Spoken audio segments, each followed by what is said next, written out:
퇴근길에 좋은 파트너 YTN 뉴스 FM 뉴스 정면 승부.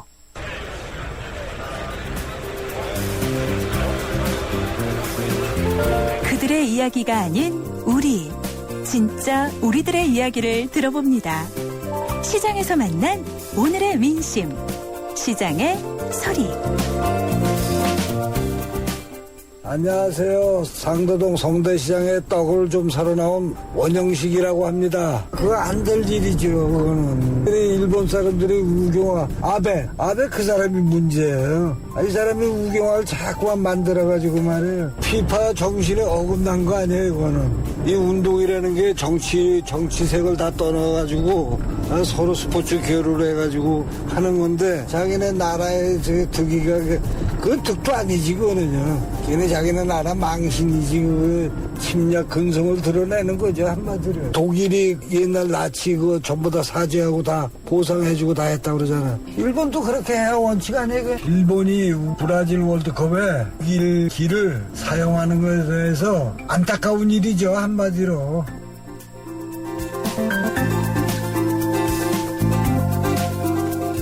네, 94.5 YTN 뉴스 FM 강준의 뉴스 정면 승부 3라운드입니다.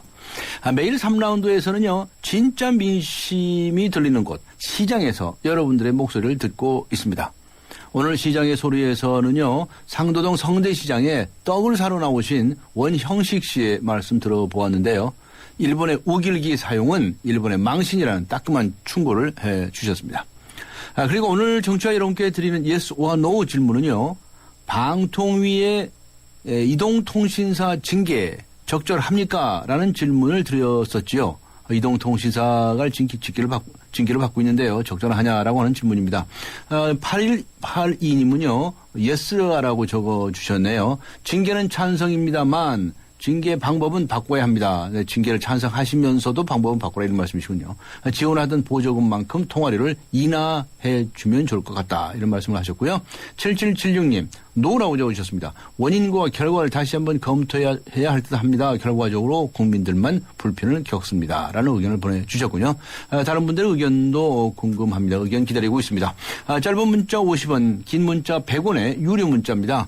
우물정 0945에 의견을 보내주시면 됩니다. YTN 라디오 애플리케이션 예스로 듣고 계시는 분들께서는 예스 게시판을 사용하셔도 됩니다. 네, 의견 남겨주신 분들 중에서 추첨을 해서 선물을 보내드리도록 하겠습니다. 잠시 후 뉴스 정면 승부 3부 들어가겠습니다. 자동차를 포장하는 모든 형용사와 감탄사를 빼고 나면 남는 단 4개의 동사. 자동차의 본질은 결국 이 4가지. 본질로부터 소나타. 3월 24일. New thinking, new possibilities. 현대자동차. 난 기다렸지 프로 설레는 맘으로 빛나지 이대로 멋지지 그대로 그 세상 속에 나로 난 앞으로지 프로 라랄라라 세상의 프로가 되다 LG G 프로2.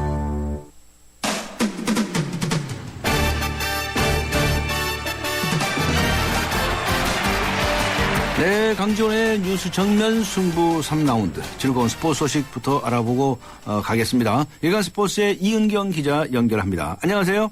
네, 안녕하세요. 네, 프로야구 시범 경기가 진행 중이죠. 그런데 네네. 그 넥센의 강지광 선수가 아주 스타로 떠올랐네요. 예, 넥센의 외야수 강지광 선수가요. 예. 오늘 그 목동구장에서 열린 SK와의 시범 경기에서 이번 타자 겸 우익수로 선발 출장을 했는데요. 네. 이 홈런 2개를 포함해서 네. 4타수 2안타 3타점으로 맹활약을 했습니다. 넥센이 강지광 활약에 힘입어서 SK를 6대0으로 이겼는데요. 네. 강지광 선수 1회 말 첫 타석 1사 주자 없는 상황에서 SK 선발 레이에스의 직구를 밀어쳐서 우중월 솔로 홈런을 터뜨렸습니다. 사실 이 공이 아주 빠르고 높게 들어온 공이 아니라서 네. 담장 넘어갈 정도까지는 안 돼 보인다라는 생각을 했는데 힘이 정말 굉장해서 이 공을 그대로 그냥 밀어서 넘겼고요. 네. 4회 2사 2루에서도 역시 레이에스 상대로 좌월 투런 홈런을 기록했습니다.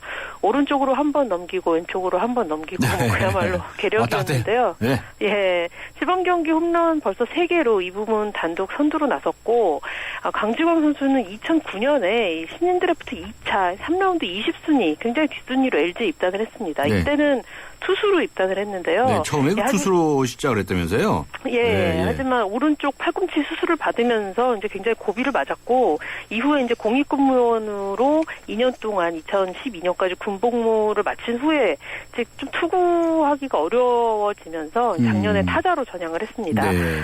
지난해 2군 리그 21경기에서 가능성을 보이면서 11월에 2차 드래프트 이제 2군 선수들 중에 당장 이제 우리 구단은 쓰지 않지만 다른 구단에서 관심 있는 선수들을 데려가는 드래프트인데요. 네. 여기서 이제 넥센으로 이적을 했습니다. 네. 그런데 염경엽 넥센 감독이 강주광 선수에 대해서 장타력도 있고 발도 빨라서 제2의 박재홍이 될 수 있다. 30, 네. 30도 충분히 할 수 있는 선수다. 이런 굉장한 칭찬을 네, 했습니다. 강주광 선수는 저하고 강자 지자가 같네요.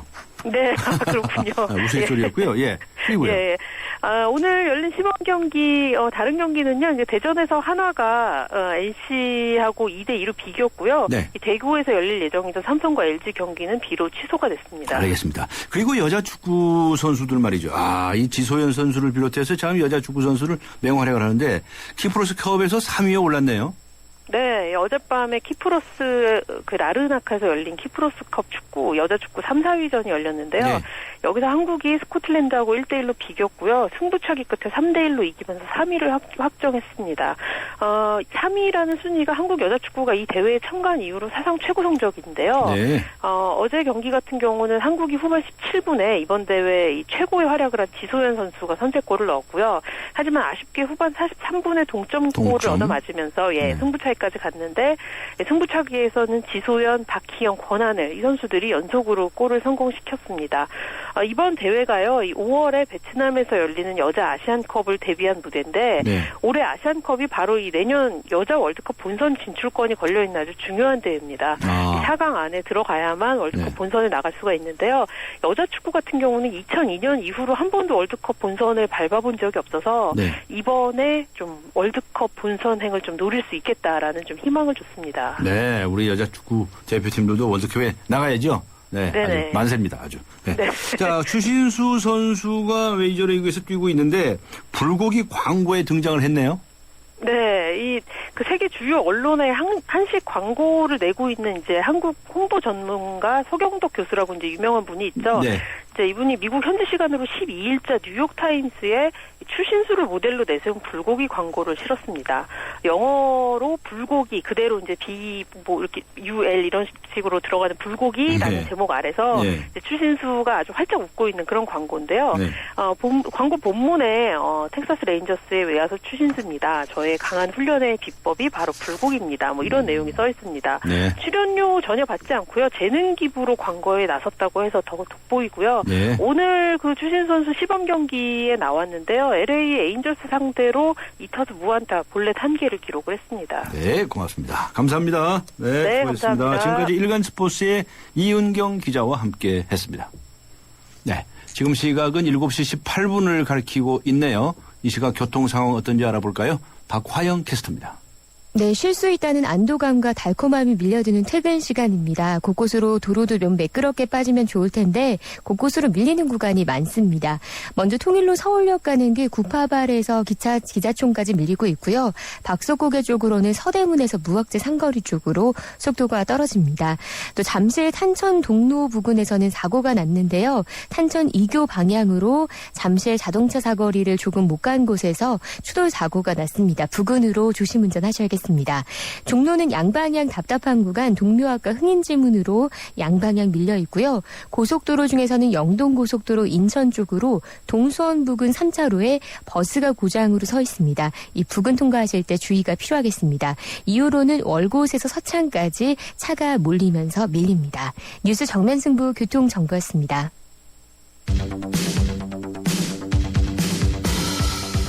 퇴근길을 함께하는 냉철하고 따뜻한 뉴스 정면 승부. 뉴스 정면 승부는 여러분의 참여를 기다립니다. 50원의 유료 문자 샵 0945와 YTN 라디오 스마트폰 어플리케이션 예스를 통해 여러분의 의견을 보내주세요. 뉴스 정면 승부는 여러분의 의견에 항상 귀 기울이고 있습니다. 서울시 공무원 간첩 사건 증거 조작을 두고 의혹 사건으로 연일 새로운 사실이 불거지고 있죠. 이로 인해서 남재준 국정원장 해임론도 나오고 있고요. 여기에 대해서도 새누리당 안에서 여러 가지 의견들이 나오고 있습니다. 그 외에도 지방선거를 앞두고 여러 가지 정계 현안들이 있는데요. 새누리당의 중진 의원 한 분의 이야기 들어보도록 하겠습니다. 이인재 의원 연결해서 이야기 들어보겠습니다. 이인재 의원 연결합니다.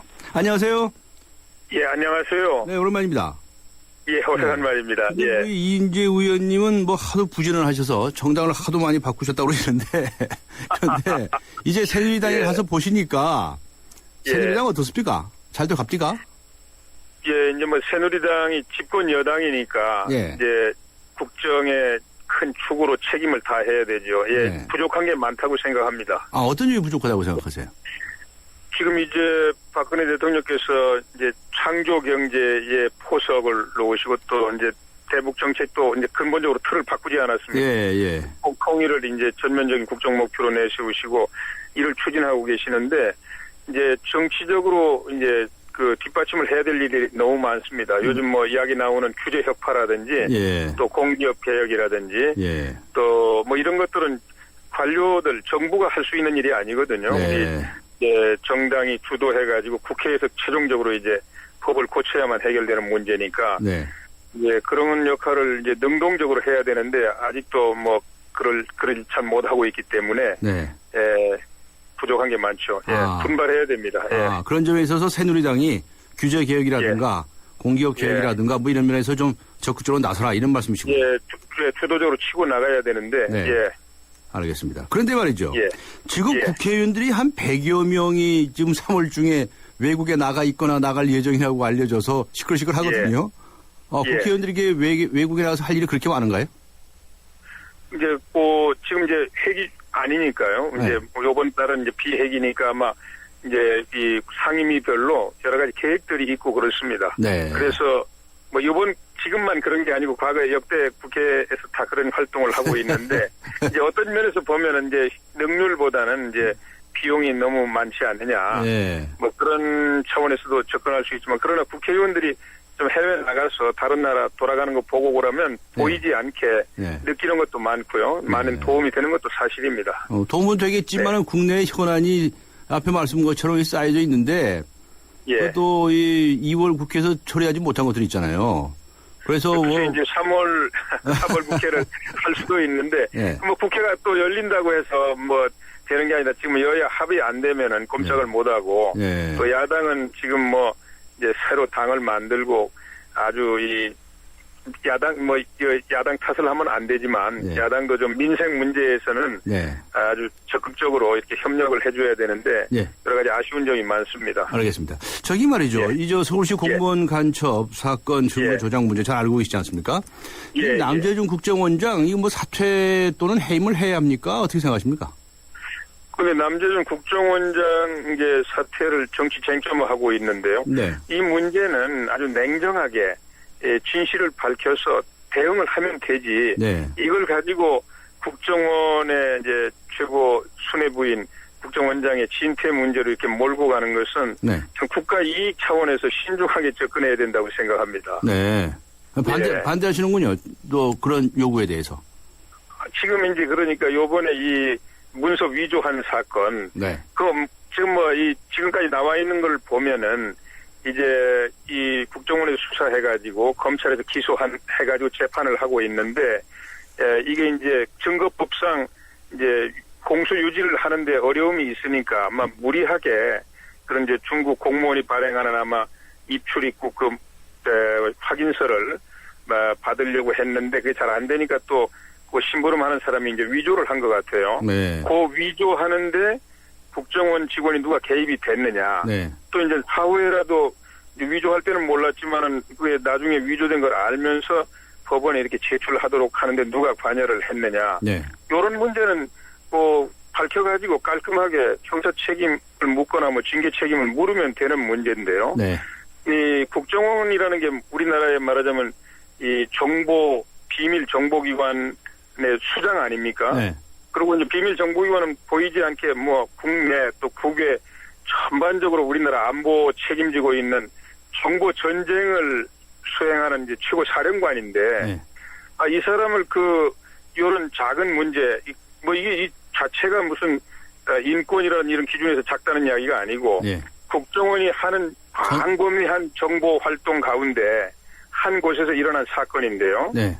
여보세요? 네, 이것 예. 때문에 국정원장을 그냥 이러면은 그게 가져올 충격, 굉장히 큰 거예요. 그냥 간단한 문제가 아닙니다. 그래서 국가 이익이라는 차원에서 그래서 반대한다. 이렇게 그렇습니다. 네. 예. 그런데 이제 사실 지금 남재준 국정원장 얘기가 나오는 거는 꼭 이번 사건만이 아니고 지난해 1년 내내 국정원이 정계 전면에 등장하지 않았었습니까? 뭐 그런 거하고 이제 포괄적으로 해서 책임을 져라 뭐 이런 취지인데 그 점에 대해서는 어떻게 보세요?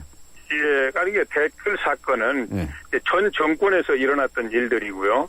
그 후에 이제 야당이 뭐 죽기 아니면 살기로 이걸 정치 쟁점화해서 흔드니까 그래서 이제 흔들렸던 것이고, 저는 뭐 남재준 국정원장이 잘한다 못한다 이런 차원에서 말씀드리는 것이 아닙니다. 이 국정원이라고 하는 게 과거의 국정원이 아니고 그야말로 이 국가 안보를 책임지고 있는 비밀정보기관의 사령부 아닙니까, 거기가. 그래서 광범위하게 전 세계에 걸쳐서 우리 국익을 위해서 싸우는 전선을 지휘하는 사령부인데요.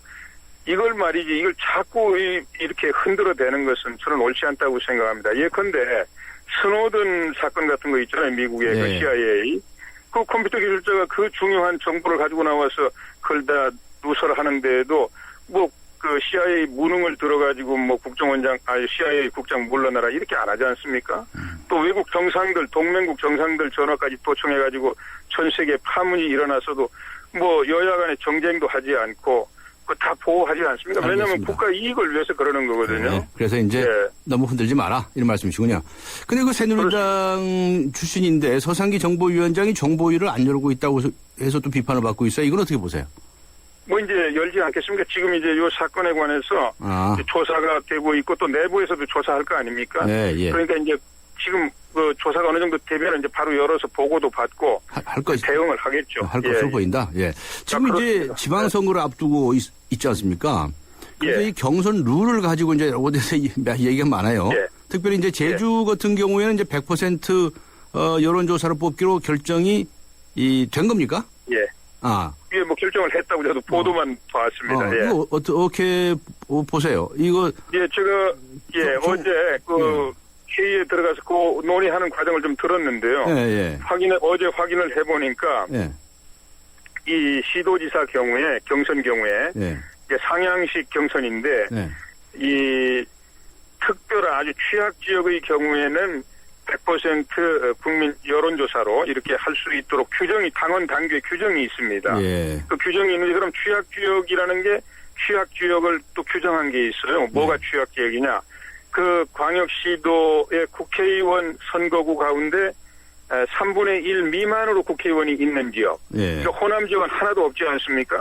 그런 데는 이제 취약지역으로 이제 100% 여론조사를 할 수 있고. 근데 제주도도 3군데인데 하나도 없어요. 우리 새누리당이 국회의원이. 그러니까 거기를 취약 지역으로 이렇게 규정해가지고 100% 여론조사로 경선을 한다고 하는 게 저는 크게 잘못됐다고 생각하지 않습니다. 그렇게 생각하시는군요. 그러면 이제 서울시장 같은 경우도 이 경선이 이루어지는데 거기서는 어떻게? 여기서는 이제 취약 지역이 될 수가 없죠. 여기는 3분의 1 이상 의원 의석수를 가지고 있으니까요. 2, 3, 3위. 그 기준에 따르게 될 거라. 그대로 될 겁니다. 여기는. 또 부산이나 울산 경우는 어떻습니까? 거기도 취약 지역이 될 수가 없죠. 우리 국회의원들이 많이 있지 않습니까? 그러니까 이제 100% 여론조사는 불가능하죠. 그렇군요. 당원 당규상 불가능합니다. 이번 지방선거에서 새누리당이 어떻게 꽤 선전을 할 것 같습니까? 이제 선거는 어떤 선거도 정말 다 어렵습니다. 다 어려워요? 선거 많이 해보셨잖아요. 다 어렵고. 그래서 하여튼 정도로 이제 우리 국민들이 희망하는 최선의 인물 또 이제 최선의 정책을 가지고 겸손하게 싸우는 길밖에 없다고 생각하고요. 저희들 아주 조심스럽게 최선을 다해서 하면 네. 그래도 이제 대통령 취임하신 지 얼마 안 되지 않았습니까? 네. 이제 막 정책 포석을 깔고 이제 맹렬하게 이제 추진을 해야 되는데 네. 대통령께 좀 힘을 실어주지 않겠느냐 이런 네. 희망을 가지고 열심히 하려고 그럼 합니다. 우리 이인재 의원님은 서울시장의 경우에 정몽준, 김황식, 이혜원 이 세 사람 중에 누구를 예. 지지하세요? 저는 이제 그 뭐 경선을 하면은 네. 이제 아주 공정하고 아름다운 경선을 하면 네. 누가 되든 이제 강한 경쟁력을 가질 수 있다고 생각합니다. 네. 예. 지금 특별히 예. 누구를 지지한다 이렇게 의사표명 안 하시겠다는 말씀이시군요. 뭐 제가 그걸 지금 이제 경선을 앞두고 예, 이제 예. 서울시에 있는 우리 당원들하고 서울 알겠습니다. 시민들이 결정을 해야 되니까 거기 따라야죠. 네. 예. 지금 앞에도 예. 말씀하셨지만 야권에서 말이죠. 이제 통합신당이 만들어지지 않습니까?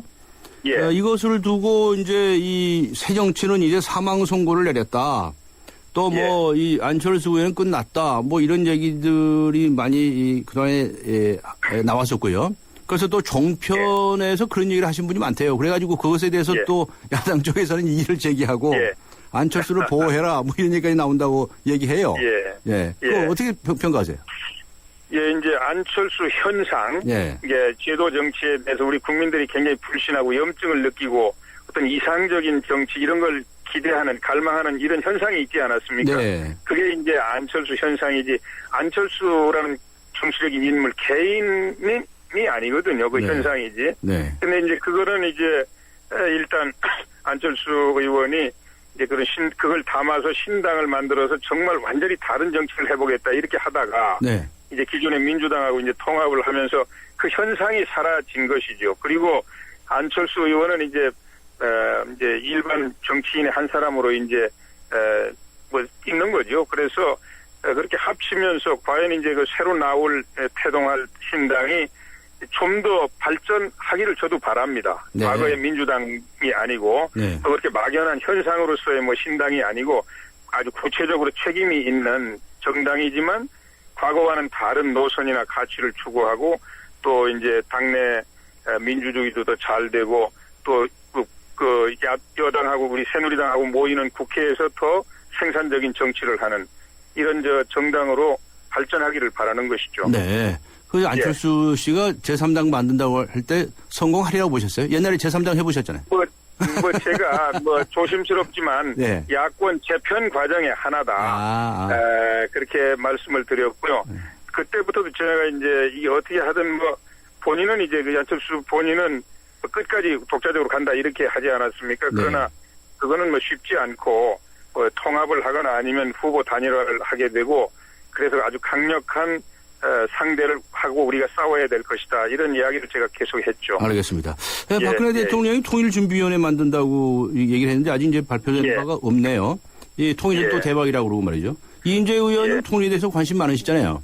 예, 그렇습니다. 통일이 되면 대통령 한번 또 해볼까 생각하신다고. 하여튼 뭐 제가 통일을 위해서 할 수 있는 모든 역할을 다 해야죠. 예. 그런데 이 통일준비위원회 같은 건 어떻게 해야 된다고 생각하세요? 예, 이제 대통령께서 통일준비위원회 구상을 하시고 이제 그걸 만든다고 하는 건 아주 훌륭한 결정이라고 생각하고요. 네. 우선 이제 남북 관계를 안정적으로 관리하는 것은 통일부가 하고 있지 않습니까? 예. 또 이제 남북 관계 어떤 위기 상황이라 관리하는 거는 국가안보실인가요? 그 뭐 이제 또 있고요. 예. 그래서 이제 통일준비위원회는 통일이라는 게 이제 아주 전략적인 문제잖아요. 예. 그리고 뭐 가만히 앉아서 되는 게 아니고. 그렇죠. 그런 실천적인 전략을 이제 만들어내고 또 통일이라는 건 이제 뭐 어느 순간에 통일이 딱 되면 그걸로 끝나는 게 아니고 네. 아주 복잡하고 힘든 통합 과정을 계속 거쳐나가야 되잖아요. 네. 특히 이제 북한 지역을 어떻게 경제를 부흥시키느냐. 네. 또 이제 북한 사회를 어떻게 하면 모순이나 이런 걸 줄여가지고 통합을 잘 유지할 수 있느냐. 이런 그 그랜드 마스터 플랜 네. 이런 거를 만들어내고 준비하는 그런 기능을 가진 그런 알겠습니다. 준비했을 때하고 안 했을 때는 뭐 많이 다르지 않습니까? 그렇죠. 네. 그런 걸 준비할 수 있는 아주 창의적인 이런 창조적인 자문 그룹을 만드는 게 중요하다고 생각하죠. 네. 마지막으로요. 예. 그 새누리당에 들어가 보시니까 친박이 있고 비박이 있고 또 열심히 싸웁니까? 뭐 과거에 그런 갈등 요인이 뭐 싹 없어졌다 이렇게 말할 수는 없지만 예. 그게 뭐 그렇게 당에 뭐 큰 불협화음을 내거나 이런 건 아닌 것 같습니다. 계속 소리가 나던데. 앞으로 우리가 이제 자꾸 어떤 그 현실적인 과제를 붙잡고 열심히 이제 함께 그걸 해결하기 위해서 노력을 하다 보면 또 이제 눈 녹듯이 다 사라져 버린다 이렇게 생각합니다. 네, 그렇게 될까요? 예. 중진 의원이신 우리 이인재 의원께서 노력을 해주셔야 됩니다. 예, 저도 뭐 열심히 하겠습니다. 네, 감사합니다. 네, 감사합니다. 지금까지 새누리당의 이인재 의원과 함께 했습니다. 침대는 과학이다. 침대과학 50년이 이룬 세계 최고 기술력. 배우던 나라에서 가르치는 나라로 우리 침대에서 자기 할 것이다. 전 세계인을. 에이스 침대. 연아가 알려주는 좋은 물의 조건. 물 드실 땐 꼭 수온지를 확인하세요. 저는 지하 180m 천연 안만수와 드넓은 구규림이 있는 해발 680m 강원도 평창을 꼭 확인해요. 깨끗해. 강원 평창수 평창동계올림픽 공식 먹는 샘물. 2014년 하이마트 첫 전국 동시에 세일. 컴퓨터, TV, 에어컨 기획 특가에 최고 200만 원 캐시백과 최고 24개월 카드 혜택까지 이사 후 수고객에게 특별 사은품도 드립니다. 2월 28일부터 3월 23일까지 자세한 사항은 매장에 문의하세요. 전자제품 살 때 하이마트로 가요. 네, 94.5 YTN 뉴스 FM. 네, 강정훈의 뉴스 정면 승부. 오늘 청취자 여러분께 드린 예스와 노 질문은 이런 것이었습니다. 방통위의 이동통신사 징계 적절합니까? 라는 질문이었는데요. 여러분들께서 의견 보내주시고 계십니다. 4947님께서는 예스라고 적어주셨네요. 처벌이 약하다고 생각합니다. 이것도 국민들을 갖고 논 거나 마찬가지인데 말이죠. 그리고 대리점들은 손해배상 청구를 한다는데 더 나쁜 곳은 이번에 징계받은 3사가 아니라 대리점들이라고 생각합니다. 이런 곳들도 같이 처벌했으면 좋겠네요. 이런 의견을 주셨네요. 네, 그 다음에 1151님께서는 노라고 적어주셨습니다. 통신사에 징벌적 과징금을 많이 부과하면 될 것을 대기업 봐주기 꼼수 같아 씁쓸합니다. 또 이런 의견을 주셨네요. 아주 다양한 의견들이 올라오고 있습니다. 네, 짧은 문자 50원, 긴 문자 100원의 유료 문자입니다. 우물정 0945, 우물정 0945번으로 의견 보내주시고요. YTN 라디오 애플리케이션 예스로 듣고 계시는 분들께서는 예스 게시판에 의견을 남겨주셔도 됩니다. 의견 남겨주신 분들께 선물 보내드리도록 하겠습니다. 세계 지성인의 필독지 월간 르몽드 디플로마티크 3개월 구독권 그리고 맥스 무비 영화 예매권을 보내드리도록 하겠습니다. 잠시 후 4부에서 뵙겠습니다. 서양 고전음악을 완성시킨 천재 작곡가 악성 베토벤. 그의 음악적 잠재력을 일깨워준 사람은 스승인 크리스티안 네페 선생님이었습니다. 네페 선생님은 지루한 이론과 반복적인 연습을 강요하지 않았습니다. 이탈리아와 프랑스, 독일의 유명한 오페라를 감상할 기회를 마련했고 어린 베토벤이 음악에 대해 더 깊이 느끼고 생각할 수 있도록 이끌었습니다. 가르치는 것이 아니라 깨우치는 교육, 아이들의 잠재력을 활짝 꽃피우는 우리 교육의 희망입니다. 이 캠페인은 I am the key, 눈높이 대교와 함께합니다. 엄마, 간병인이 없어도 환자를 돌봐주는 병원이 있다고요? 환자 안심병원은 전문 간호사가 간병 서비스를 24시간 전담하여 환자에겐 빠른 쾌유를, 환자 가족들에겐 간병에 대한 부담을 덜어드리고 있습니다. 환자 안심병원 이용 정보는 02-2276-7000번 또는 검색창에 환자 안심병원을 검색하세요. 먹고 사는 걱정 덜어주는 민생 안심 정보 모르면 안 돼요. 천만 시민 생활의 힘 캠페인은 서울특별시가 함께합니다. 살아있는 뉴스 깨어있는 방송 한국의 뉴스 채널 YTN 뉴스 FM. 네, 94.5 YTN 뉴스 FM 강존의 뉴스 정면 승부 4부입니다. 오늘 여러분께 드린 질문은 예스와 노 질문은 방통위의 이동통신사 징계 적절합니까? 라는 것이었는데요. 여러분들께서 의견 보내주시고 계십니다. 9963님께서는 예스라고 적어주셨군요. 적절해요. 하지 말라고 하는 일은 하지 말아야죠. 자꾸 말을 안 듣다가 징계까지 받는지 어쨌든 국민들만 또 불편하게 생겼네요. 라고 적어주셨네요.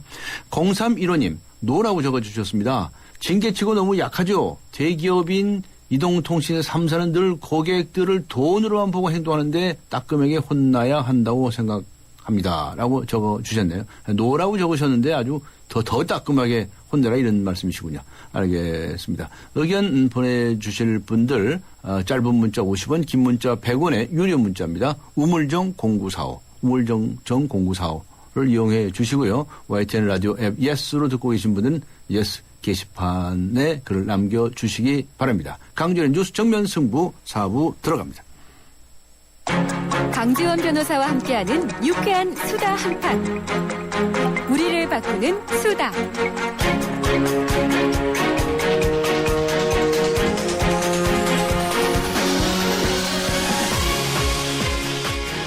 우리를 바꾸는 수다. 우리를 바꾸는 수다. 우리들의 수다가 세상을 바꿉니다. 오늘은 국제 문제에 관해서 수다 시간을 마련했는데요. 르몽드 디플로마티크 한국어판의 임상훈 편집위원 나오셨습니다. 안녕하세요. 네, 안녕하십니까. 네, 참 이 지구상에 아주 시도 때도 없이 많은 사건 사고가 발생하지 않습니까? 네, 우리가 이제 자꾸 이제 고쳐나가야 할 것들이 등장하고 그러는데 세상을 자꾸 바꿔나가야죠. 그렇죠. 네, 세상을 바꿔나가야 됩니다.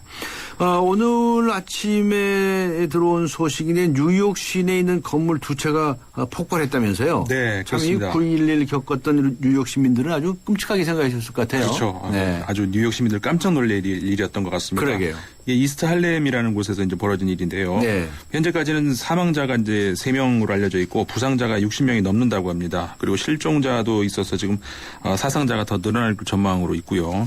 현재까지는 그 테러 가능성은 뭐 거의 없어 보입니다. 네. 그래서 가스 누출에 의한 폭발 사고일 가능성이 높다고 하는데, 그러니까 이 사고 전에 가스 냄새가 좀 났다는 제보가 있었다고 하죠. 그리고 최근 몇 주 동안에도 이 가스 냄새 나는 일이 많았다고 합니다. 네. 그래서 이제 뭐 조사가 더 이루어져야 되겠지만 인재일 가능성이 높아 보입니다. 인재일 가능성이 높다. 네.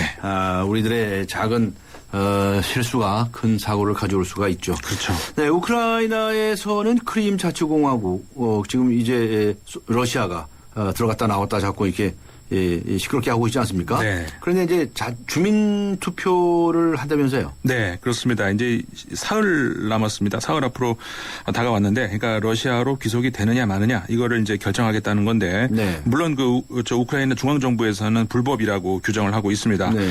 그래서 이제 지금 그 군사적 긴장감이 좀 돌고 있는데, 러시아가 다시 우크라이나 인근에서 군사 훈련을 재개를 했고요.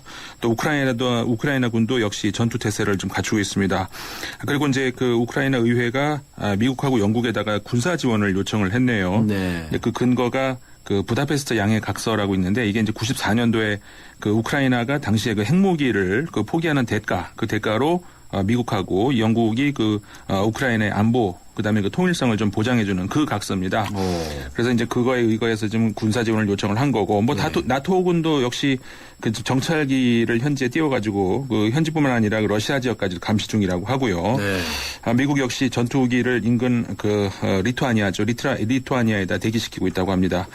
뭐 이 16일 날 있을 그 주민 투표 이 이후에 어떻게 사태가 전개가 될지 지금 긴장이 돌고 있습니다. 주민 투표하면 뭐 러시아 출신들이 많다고 하니까. 그렇죠. 찬성할 가능성도 있겠는데요. 맞습니다. 거의 그렇게 될 가능성이 높습니다. 그런데 우크라이나 중앙정부에서 그거 그냥 빼앗기려고 놔두겠어요? 그렇죠. 그리고 그걸 가만히 놔둘 리가 없겠죠. 네. 그러면 이제 미국하고 영국하고 이제 나토군이 한 편이 되고. 네. 러시아하고가 한 편이 되고. 그렇죠. 붙는 거예요? 이거 참. 그렇게까지. 이거 참 어떻게 우리 인류가 말이죠. 이런 문제를 원만하게 해결하는 지혜가 참 부족한 것 같아요. 그렇네요. 네. 자, 그 다음에 중국에서 말이죠. 이 사형 집행 제도하고 관련해서 이 사법 제도를 개선했다고 하는데 이 중국이 원래 이렇게 사형 많이 시키지 않습니까? 네, 맞습니다. 네. 그 사형 집행이 제일 많은 나라로 유명한데, 네. 뭐 지금 전인대 열리고 있지 않습니까? 거기서 이제 그 형법 개정 작업을 할 것이다 이렇게 업무 보고가 있었는데, 그러니까는 그 말하자면 사형 집행을 축소하는 방향으로 이제 간다 뭐 이겁니다. 그래서 그 한 예로 그 2011년에도 한번 그 죄목을 사형에 해당하는 죄목을 13개를 삭제한 일이 있었거든요. 네. 그 결과 이듬해인 2012년에는 사형 건수가 1000건이 줄었다고 합니다. 아, 그래요? 그러니까 엄청난 사람이 그 사형으로 목숨을 잃고 있다는 셈인데 그래서 2012년에 총 3,000명이 사형이 됐다고 하니까 그래도 3,000명입니까? 네, 그래도 3,000명입니다. 역시 인구 많은 나라이긴 한데 사형이 된 분들이 3,000명이나 된다니까 참 이 여러 가지로 별로 개운치 않네요. 그렇죠. 준법도 좋지만 그 억울한 사정이 또 분명히 있을 겁니다. 사형 폐지 운동하시는 분들도 있고 그런데 알겠습니다. 자, 이 프랑스 정치권이 시끌시끌한데 이게 사르코지 전 대통령 때문에 그렇습니까? 네, 이번에는 전 대통령입니다. 이제 올랑드 대통령이 한참 시끄러웠다가 이제는 사르코지 전 대통령인데 지금 다 차기 대선의 재출마 가능성이 점점 높아지고 있었거든요. 사르코지 전 대통령이요? 그렇죠. 왜냐하면 지금 올랑드 현 대통령이 이제 지지율이 20%가량이 된다고 하고 바닥을 치고 있는 거죠. 그리고 우파에서도 이제 뭐 이렇다 할 후보가 이제 보이지 않으니까 이제 출마 가능성이 높아졌었습니다. 근데 과거 대통령 재임할 당시에 이 관저, 그다음에 자동차, 이 대통령궁 이런 데에서 개인적으로 말한 내용들이 이 측근에 의해서 녹음이 됐다고 합니다. 그래요? 그러면서 이게 일부가 이제 공개가 돼가지고 지금 프랑스 정치권이 큰 충격에 빠져 있는데 뭐 지금까지는 아주 뭐 결정타는 없습니다. 내용은. 근데 이제 추가 공개될 그 내용들에서 뭐 어떤 내용이 나오느냐 거기에 따라서 뭐 대통령 재출마의 꿈을 접어야 되는 상황이 올 수도 있을 것 같습니다. 네. 대통령이 말하는 것도 막 이제 몰래 녹음하는 사람도 있네요. 그러게요. 측근이래요, 측근. 예. 그 측근 맞아요? 맞습니다. 당시는 측근이었습니다. 당시의 측급이에요. 야, 측근 조심해야 되겠네, 이거. 그렇죠. 네? 뭐 비밀 얘기가 뭐가 있는지 모르지만 그렇군요. 자, 조금 전에 모두의 말씀을 드렸지만 베이징으로 향하고 있던 말레이시아 항공 소속의 보잉 777 이거 도대체 어떻게 된 겁니까? 이거 말레이시아 항공 실종 사건? 네, 이게 지금 닷새째 맞고 있습니다. 오늘까지. 네. 지금 뭐 해결의 기미가 안 보이고 미궁으로 좀 빠지고 있는데 일단 제일 먼저 우리가 이제 관심을 가지고 있는 분야가 과연 이게 테러냐 아니냐 이게 이제 관심거리인데요. 그래서 그걸 알고 싶어요. 그렇죠. 이게 처음에 테러 가능성이 제기된 이유가 뭐 아무 보고도 없이 갑자기 이제 연락이 두절됐다는 점. 그다음에 여객기에 타고 있는 승객 중에서 절반이 넘는 153명이 중국인입니다. 네. 얼마 전에 중국의 쿤밍시에서도 신장 위구르족을 자처하는 10여 명 정도가 이제 칼부림 테러가 하는 일이 있었지 않습니까? 네. 물론 당시 진압이 됐습니다만은 이들이 재보복할 거다는 그런 호문이 돌고 있었습니다. 그래서 이제 이런저런 이 일로 해가지고 지금 테러일 가능성이 높다는 그런 시나리오가 나오는 와중에 또 이 분실된 오스트리아와 이탈리아 여권을 가지고 이 탑승을 한 두 사람이 이란 국적의 두 남성이었다. 이런 사실이 나오면서 이 테러 가능성이 많이 이제 높아졌었던 거죠. 처음에는. 네. 그런데 이제 중국을 상대로 한 거냐. 네. 아니면 이제 이란 국적이 두 남성이니까. 네네. 또 다른 목적이 있느냐. 이제 좀 다르겠죠. 전혀 다른 차원의 시나리오네요. 그렇죠. 네. 근데 이 두 사람이 이란 국적인 두 사람이 최종 목적지가 중국이 아니고 유럽이었다면서요? 네, 그렇습니다. 네. 그러니까 이란에서 말레이시아까지 올 때는 태국을 경유해서 온 건데 그때 거기까지는 자기 자신들의 이제 원래 여권으로 온 겁니다. 예. 근데 이제 비행기 탑승할 때 분실된 여권으로 이제 탑승을 한 것으로 알려졌는데 말씀하신 것처럼 이게 최종 목적지가 유럽이었거든요. 그래서 베이징을 거쳐서 암스테르담으로 갔다가 다시 이제 한 명은 프랑크푸르트로, 한 명은 코펜하겐으로 그렇게 향하는 이제 항공편 예약을 이제 사전에 한 것으로 이렇게 알려졌습니다. 근데 이제 이들 중 한 명이 사고 직전까지 친구들하고 페이스북으로 대화한 내용이 알려졌거든요. 네네. 근데 그 대화 내용을 보니까 이 테러보다는 이 망명 가능성이 이제 높게 그렇게 이제 다시 제기가 된 겁니다. 네. 그래서 이제 게다가 이제 이들이 태국에서 분실한 여권을 취득한 후에 항공편을 살 때 말입니다. 그때 특정 항공편을 지목해서 산 게 아니라 그냥 그중에 제일 싼 거를 골라서 이렇게 탔던 그런 것을 알려지면서 적어도 이들에 의한 테러일지는 모르겠지만 이들에 의한 테러 가능성은 이제 거의 없지 않는가 이렇게 보고 있습니다. 다만 이제 미국의 CIA 국장을 비롯해서 이제 일부는 여전히 미심쩍은 부분이 있다면서 테러 가능성을 전혀 배제할 수는 없다는 그런 입장이 있습니다. 이 이란 국적의 두 남성이 수상한 여권을 가지고 있었다는 것인데 네. 꼭 위조 여권을 가지고 있다고 해서 꼭 이런 일을 저질렀다고 할 수는 그건 아니죠. 또 다른 어떤 이 탑승객 중에 또 다른 의도를 가진 사람이 있을지도 모르는 그렇습니다. 거죠. 네. 네. 그러나 저러나 이게 239명 참 무고한 인명 아닙니까? 그렇죠. 우리 인류사에 자꾸 이런 일이 생기는 건 정말 안타까운 일인데요. 지금 이 비행기는 어디 있습니까 도대체? 비행기도 찾아야 되는 거 아닙니까? 그렇죠. 이게 좀 이것도 못 찾고 있죠. 네, 못 찾고 있습니다. 이게 보도들도 계속 엇갈리고 있습니다. 네. 엇갈리는 이유가 이 정보처들이 계속 주장이 엇갈리고 있기 때문인데요. 이게 그러니까 원래 비행 항로 방향이 말레이시아 반도를 넘어서 바다를 건너 베트남 땅 위로 갔다가 이제 중국으로 넘어가는 그 항로인데요. 네. 처음에는 그래서 이제 그 말레이시아와 베트남 사이에 있는 그 바다 여기가 이제 주 수색지였습니다. 근데 그 이후에 말레이시아 공군이 이 비행기가 이제 회항했을 가능성을 얘기를 했거든요. 그러면서 이 서쪽으로 기술을 돌렸을 가능성이 다시 제기가 되면서 이 수색 작업 지역도 이 말레이시아 반도의 서쪽 지역으로 옮겨졌습니다. 그랬다가 다시 이 그 최근 일입니다. 이건 어제 일인데 그 중국이 실종된 여객기의 잔해로 추정되는 물체 이게 다시 또 이 남중국해 그러니까 원래 비행 노선에 가까운 그쪽에 있는 것이 위성 사진에 찍혔다 이렇게 발표를 했거든요. 그러면서 다시 또 말레이시아 이 동쪽 바다 쪽으로 이제 가능성이 옮기게 왔다 갔다 한 겁니다. 그러다가 오늘 마지막으로 들어온 소식이 또 그 이 여객기가 연락이 두절된 상태에서 4시간 정도를 더 운행했을 가능성이 좀 제기가 된 겁니다. 그 근거로 나온 것이요. 그 비행기 엔진에서 자동으로 이 지상으로 전송되는 정보가 있다고 합니다.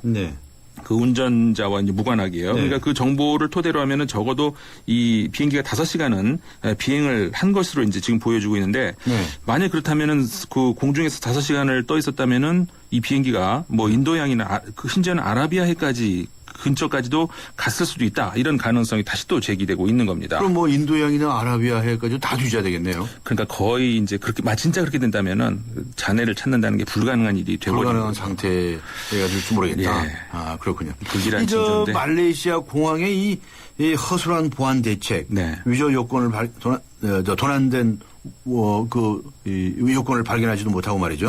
뭐 이 얘기가 나오던데. 그렇죠. 이게 그러니까. 뭐 테러나 아니면 기계적인 결함 문제 이런 거와 별개입니다. 별개로 어떻게 이렇게 위조 여건으로 공항을 쉽게 통과하느냐 이게 또 다른 이제 문제로 지적이 되고 있는 건데요.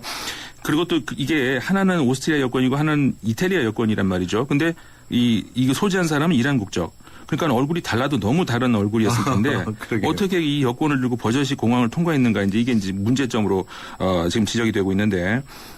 또 하나가 있습니다. 이 두 여권이 인터폴의 그 도난 분실 여권 데이터베이스 안에도 입력이 돼 있다고 합니다. 한마디로 말해서 공항 당국이 이 대조 절차도 하지 않았다는 얘기가 되는 거죠. 그렇군요. 그렇게 여권 조회하는 절차가 이게 소홀한 그런 나라가 있나요? 그 불행히도 많은 나라들이 그렇다고 지금. 많은 나라가? 예, 그렇습니다. 그 인터폴이 밝힌, 그러니까 지난해 그 분실 여권 데이터베이스, 이걸 대조하지 않고 이 국제선을 통과한 수가, 이 건수가 한 100억 건, 아니 10억 건입니다. 10억 건이 넘는다고. 1000건도 아니고 10억 건이요? 그렇죠. 상당한 좀 문제가 되는 거죠. 이게. 그리고 이제 도난 분실된 여권 정보가 이제 8억 건이 넘는다고 하고 그 중에서 인터폴이 정보를 가지고 있는 것만 해도 4천만 건이라고 합니다. 근데 이제 말씀하신 것처럼 이 정작 공항에서는 이 정보를 좀 철저하게 대조하는 나라가 일부 국가로 미국이나 유럽 몇몇 국가라든가 철저하게 하는 국가는 일부 국가로 제한돼 있다고 합니다. IT가 엄청 발전하지 않으면 이렇게 이 많은 숫자에서 찾아낸다는 게 쉽지 않을 것 같은데요. 그렇긴 하겠는데 그래서 이제 아시아국 그래서 태국이라든가 이런 말레이시아라든가 이런 나라들에서 좀 이런 이게 좀 그 범죄의 원상이 되고 있는 것 같습니다. 그렇군요. 과거에도 말이죠.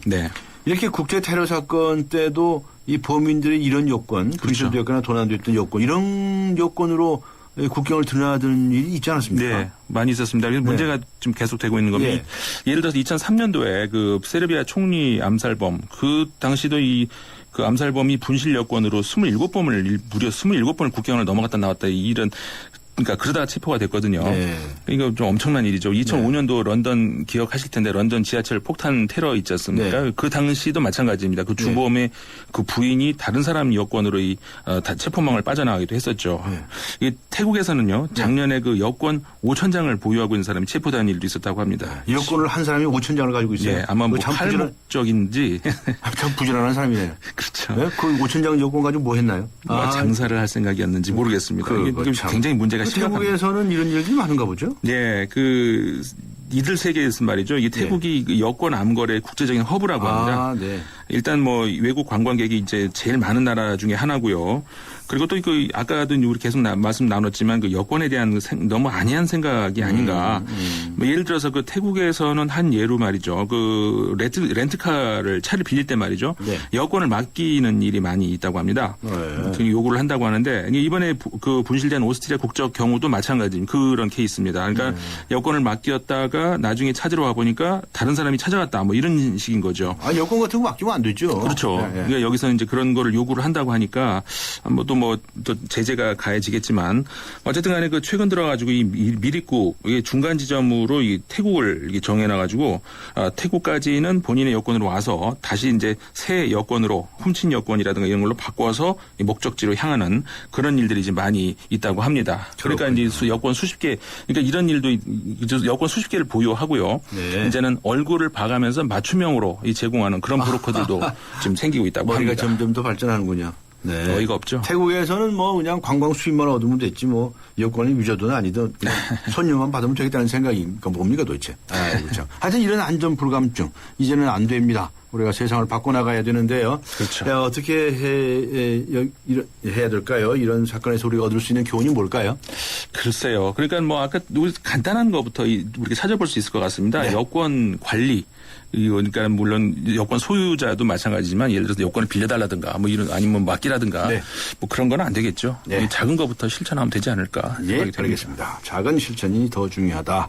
네, 그런 말씀이 있으셨습니다. 오늘 수고하셨습니다. 감사합니다. 네, 감사합니다. 네, 지금까지 르몽드 디플로마티크 한국어판의 임상훈 편집위원과 함께 했습니다.